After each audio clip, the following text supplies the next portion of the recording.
Me depositaron $22 millones por error. Eso fue lo que pensé exactamente durante los primeros 30 segundos. 30 segundos de incredulidad pura, de mirar la pantalla del teléfono como si en cualquier momento los números fueran a reorganizarse y volver a algo lógico, algo que encajara con la vida que llevaba hasta esa mañana. Pero no cambió. El saldo seguía ahí. $22.184.673.11. Recuerdo el sonido del refrigerador detrás de mí. Ese zumbido constante que normalmente ni notas, pero que en ese momento parecía demasiado fuerte, como si el mundo siguiera funcionando con normalidad, mientras algo completamente absurdo acababa de sucederme. Mi nombre es Laura Méndez. Tengo 41 años. Trabajo como analista administrativa en una empresa de logística en Houston, Texas. No soy rica. No soy pobre. Soy, o era hasta ese momento, completamente normal. De esas personas que revisan su cuenta bancaria antes de pagar el supermercado para asegurarse de que todo está en orden. Vivía sola desde hacía 5 años, después de un divorcio que no terminó en escándalo, pero sí en una especie de desgaste lento, que te deja más cansada que triste. Tenía una casa pequeña, un auto usado que ya había terminado de pagar, y una rutina que no sorprendía a nadie, ni siquiera a mí. Por eso, ver esa cantidad de dinero en mi cuenta no se sintió como suerte. Se sintió como un error. O peor. Al principio hice lo que haría cualquier persona sensata. Cerré la aplicación. La abrí otra vez. Revisé el historial de transacciones. Ahí estaba, una transferencia electrónica recibida a las 2:13 a.m. Sin nombre del remitente. Sin descripción clara. Solo una referencia interna que no significaba nada para mí. No era mi dinero. Eso lo supe de inmediato. Y también supe algo más. Alguien lo iba a reclamar. Me levanté de la mesa de la cocina, con el teléfono todavía en la mano. Afuera, el vecindario estaba tranquilo. Un vecino sacaba la basura. Un perro ladraba a lo lejos.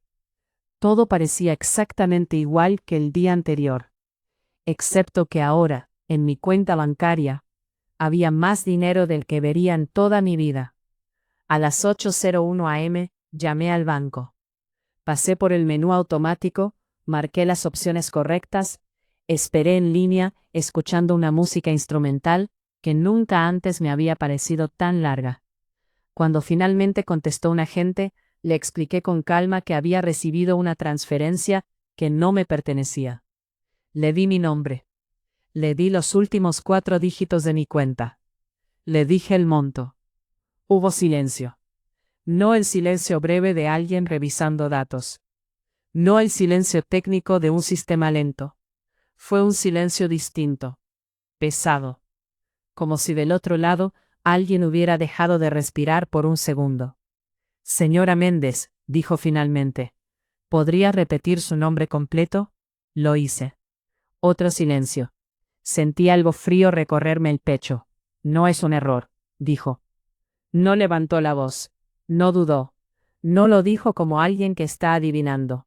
Lo dijo como alguien que sabe exactamente lo que está diciendo. Perdón, ¿cómo que no es un error? Pregunté. Voy a transferir su llamada, respondió. Por favor, manténgase en la línea. La música volvió. Me quedé inmóvil en medio de la cocina, con el teléfono pegado al oído, tratando de entender qué acababa de pasar. Si no era un error, entonces ¿qué era? La llamada se cortó antes de que alguien más respondiera. Miré el teléfono. Sin señal de llamada activa. Sin explicación. Volví a marcar. Esta vez, no mencioné el monto de inmediato. Di mi nombre. Pedí hablar con un representante. Todo parecía normal hasta que dije quién era.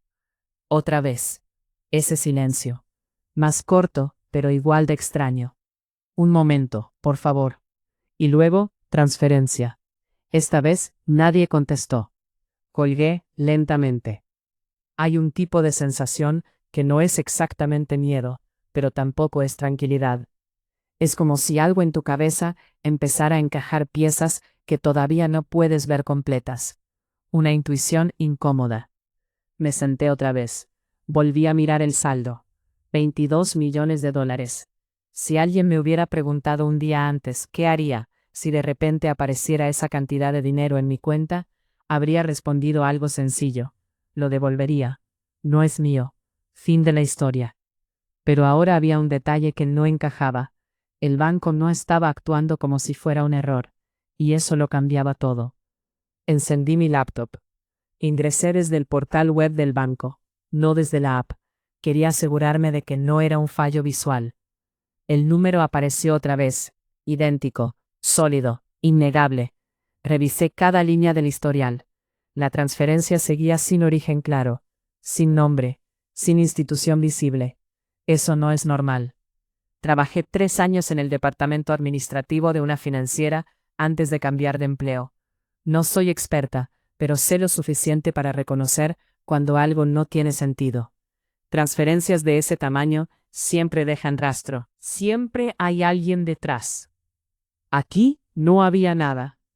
Y entonces apareció la primera idea que realmente me hizo sentir incómoda. ¿Y si el dinero sí estaba destinado a esta cuenta? ¿Y si el error no era técnico, sino intencional? Me quedé mirando la pantalla, sin parpadear. Porque si eso era cierto, significaba una sola cosa.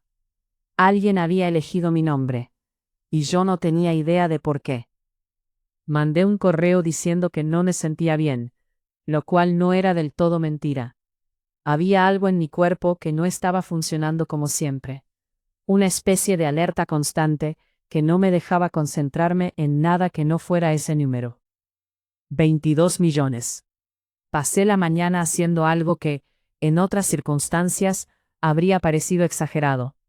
Documentar todo. Capturas de pantalla, registros de hora, movimientos. Incluso grabé un video recorriendo mi cuenta desde el inicio hasta el saldo final. No sabía exactamente para qué lo hacía, pero tenía la sensación de que iba a necesitar pruebas. A las 11:26 de la mañana recibí la primera llamada. Número desconocido. No contesté. Dejaron un mensaje de voz. Señora Méndez, le llamamos del departamento de clientes preferentes de su banco. Hemos notado actividad reciente en su cuenta y queremos ayudarle a gestionar la situación. Por favor, devuélvanos la llamada lo antes posible. Gestionar la situación. No corregir un error. No revertir una transferencia. Gestionar. Reproduje el mensaje 3 veces seguidas. La voz era tranquila, profesional. Demasiado neutral. Abrí mi libreta y escribí exactamente la hora, el número y cada palabra que había escuchado. A las 12:03 de la tarde, sonó otra vez. El mismo número. Esta vez contesté. ¿Señora Laura Méndez? Sí. Mi nombre es Daniel Riz. Soy gerente de cuentas especiales en su banco. Entiendo que ha tenido algunas dudas respecto a un depósito reciente. Dudas. Esa palabra me hizo tensarme. No son dudas, dije. Es un dinero que no me pertenece y quiero devolverlo. Hubo una pausa breve. Entiendo su preocupación, respondió. Sin embargo, no es necesario que tome ninguna acción inmediata. No es necesario. Necesito saber de dónde viene ese dinero. Esa información no está disponible para clientes en este momento. Es mi cuenta. Y su seguridad es nuestra prioridad. La conversación estaba empezando a sonar ensayada. Entonces, escuche, dije, tratando de mantener la voz firme. Ya llamé esta mañana y me dijeron que no era un error. ¿Puede explicarme qué significa eso exactamente? Silencio. Otra vez ese silencio. Significa, dijo finalmente, que la transferencia fue procesada correctamente. ¿Correctamente hacia mi cuenta? Correctamente dentro del sistema. No respondió la pregunta. Quiero que retiren ese dinero, insistí. Eso no es posible en este momento. Sentí como algo cambiaba dentro de mí. Era irritación, mezclada con algo más profundo. ¿Por qué no? Porque la transacción está bajo revisión interna. Entonces sí hay un problema. No he dicho eso. Cerré los ojos por un segundo. ¿Esto puede meterme en problemas legales? Esta vez no hubo silencio. Le recomendamos que no realice movimientos con esos fondos. Esa fue la respuesta. No, sí. No, no. ¿Quién envió el dinero? No puedo proporcionarle esa información. Entonces necesito hablar con alguien que sí pueda. Yo soy la persona asignada a su caso. Asignada. La palabra quedó flotando en el aire. No tengo ningún caso, dije. Ahora sí. La llamada terminó poco después, de forma cordial, sin resolver absolutamente nada. Dejé el teléfono sobre la mesa, y me quedé mirando la pared durante varios segundos. Había pasado de creer que esto era un error bancario, a entender que estaba dentro de algo que no me estaban explicando. Y eso era mucho peor. A la 1:40 p.m. tomé una decisión. Si el banco no me iba a dar respuestas, iba a buscarlas por mi cuenta. Entré a mi correo y busqué algo que no revisaba desde hacía años. Información antigua de mi ex esposo. Carlos Méndez. Nos divorciamos en términos relativamente tranquilos, pero había partes de su vida que nunca terminé de entender del todo. Siempre estaba en negocios, siempre manejando dinero que nunca era completamente claro de dónde venía. Durante el matrimonio no hice demasiadas preguntas. Después del divorcio, dejé de hacerlas por completo. Pero ahora, con 22 millones apareciendo de la nada, su nombre fue lo primero que se me vino a la mente. No porque tuviera pruebas, sino porque tenía una sensación. Busqué su nombre en línea. Los primeros resultados eran normales. Perfiles antiguos, registros de empresas, nada fuera de lo común. Hasta que encontré una nota en un sitio financiero. Era de hacía 2 años. Una investigación preliminar sobre una empresa llamada Orion Strategic Holdings. El nombre no me decía nada. Pero al seguir leyendo, apareció el suyo. Carlos Méndez figuraba como socio minoritario en una de las filiales. La investigación no había terminado en cargos formales, pero mencionaba movimientos financieros irregulares y estructuras corporativas difíciles de rastrear. Cerré la laptop lentamente. No era prueba de nada, pero tampoco era coincidencia. Volví a abrir mi cuenta bancaria. El dinero seguía ahí, intacto, silencioso, esperando. Y por primera vez desde la mañana, me hice una pregunta diferente. No cómo lo devuelvo, sino ¿por qué nadie quiere que lo devuelva? Porque eso era lo que realmente estaba pasando. No era que el banco no pudiera corregir el error, era que no quería hacerlo. Y si una institución como esa decide no mover 22 millones de dólares, es porque hay una razón. Y las razones de ese tamaño nunca son pequeñas. Miré mi nombre en la parte superior de la pantalla. Laura Méndez. Completamente normal. Completamente predecible. Exactamente el tipo de persona que nadie sospecharía. Sentí un escalofrío. Porque de repente, todo empezó a encajar de una forma que no me gustó en absoluto. Si alguien necesitara un lugar limpio para poner dinero, un lugar sin historial sospechoso, un lugar invisible, yo sería perfecta. Y eso significaba que esto no había sido un accidente. Había sido una elección. Esa noche casi no dormí. No era miedo en el sentido clásico. No había ruidos extraños, ni sombras moviéndose, ni una amenaza visible. Era algo más racional, más frío.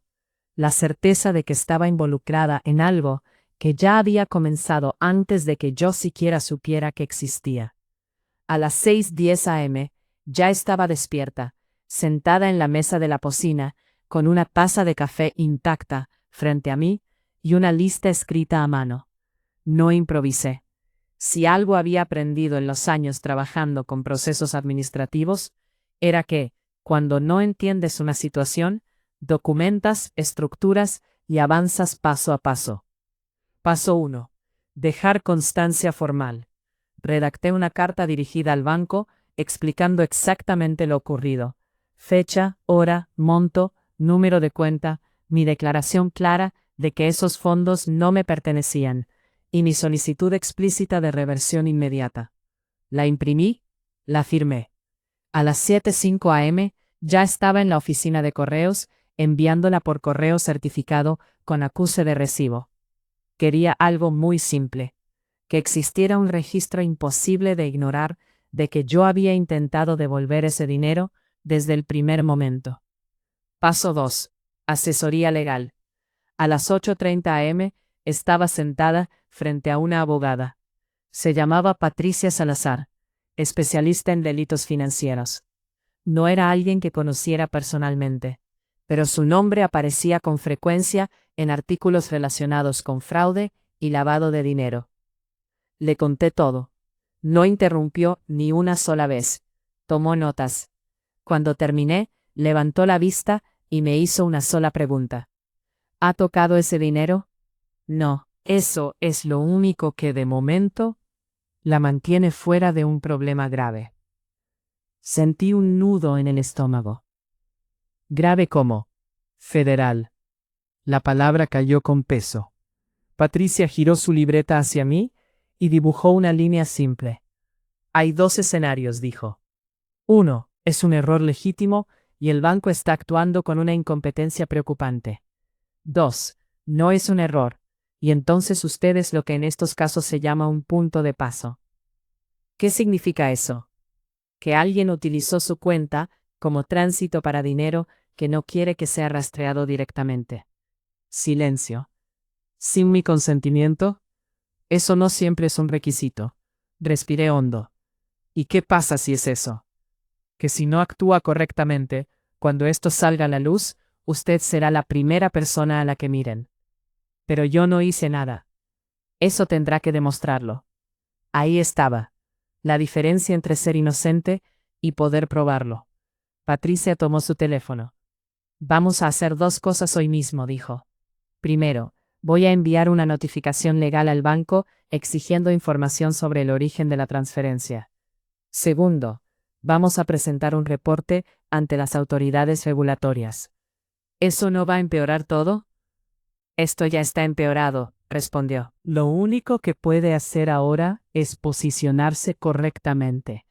Salí de su oficina con un folder, un contrato firmado y la sensación de que mi vida normal había quedado oficialmente atrás. A las 12:17 p.m. recibí una notificación en mi celular. El banco había recibido mi carta, exactamente a la misma hora en que, la noche anterior, se había realizado la transferencia. No sabía si era coincidencia, pero no lo parecía. A las 2:42 p.m. volvió a llamar Daniel Ruiz. Esta vez contesté sin dudar.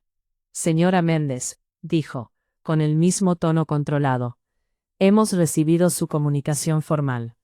Bien, entonces ya saben que quiero que retiren ese dinero. Estamos evaluando la mejor manera de proceder. No hay nada que evaluar. Discrepo, no es mi dinero. Eso aún no está determinado. Esa frase me hizo incorporarme en la silla. ¿Cómo que no está determinado? Le recomiendo que evite conclusiones precipitadas. Le recomiendo que deje de hablar en frases vagas, respondí. ¿De quién es ese dinero? Pausa. ¿Ha consultado con alguien más sobre esta situación? Ahí estaba. No era una pregunta inocente. Sí, dije. Silencio, más largo esta vez. Entiendo, respondió finalmente. En ese caso, cualquier comunicación futura deberá canalizarse a través de representación legal.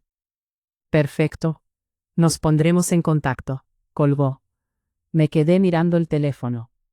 No habían negado nada. No habían explicado nada. Pero habían cambiado completamente el tono. Ya no estaban gestionando. Estaban reaccionando. Y eso significaba que algo se había movido. A las 5:18 p.m., recibí un mensaje de texto. Número desconocido. Solo una línea. Esto se puede resolver de forma sencilla si cooperas. Lo leí 2 veces. No había firma. No había contexto. Pero no hacía falta. Sentí el pulso en las manos. No respondí. Tomé una captura de pantalla y se la envié a Patricia. Su respuesta llegó en menos de un minuto. No contestes. Guarda todo.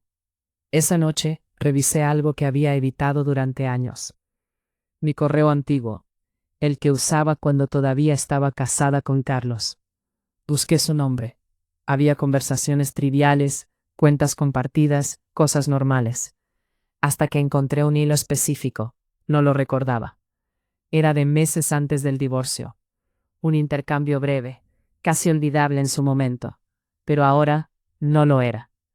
Carlos había mencionado una transferencia. Grande, urgente. Y había escrito algo que en ese momento no entendí, pero que ahora se me clavó como una pieza faltante. Necesito una cuenta limpia. Alguien sin exposición. Cerré la laptop lentamente. Sentí un frío recorrerme la espalda. No sabía si ese mensaje estaba directamente relacionado con lo que estaba pasando ahora, pero sí sabía algo con total claridad. Yo encajaba perfectamente en esa descripción. Cuenta limpia, sin exposición, invisible. Y de repente, los 22 millones ya no eran un misterio. Eran una decisión. No respondí ese mensaje. No esa noche, ni al día siguiente, ni nunca. A las 8:12 a.m. del jueves, Patricia me llamó antes de que pudiera siquiera terminar mi primer café. Ya hay movimiento, dijo, sin preámbulos, y no del lado que esperábamos. Me senté. Explícame. El banco recibió nuestra notificación legal, y no respondió, pero alguien más sí. Sentí cómo se me tensaban los hombros. ¿Quién? Un despacho en Dallas, Whitaker & Bull. Manejan situaciones sensibles. ¿Y qué quieren? Resolver esto, respondió, rápido, y en privado. No necesité que dijera más. ¿Cuánto? Hubo una pausa breve. 2 millones. Cerré los ojos un segundo. 2 millones de dólares, por guardar silencio. Quieren que firmes un acuerdo de confidencialidad, retires cualquier reporte que hayas hecho y permitas que el dinero sea corregido sin intervención externa. Corregido, repetí. Sí.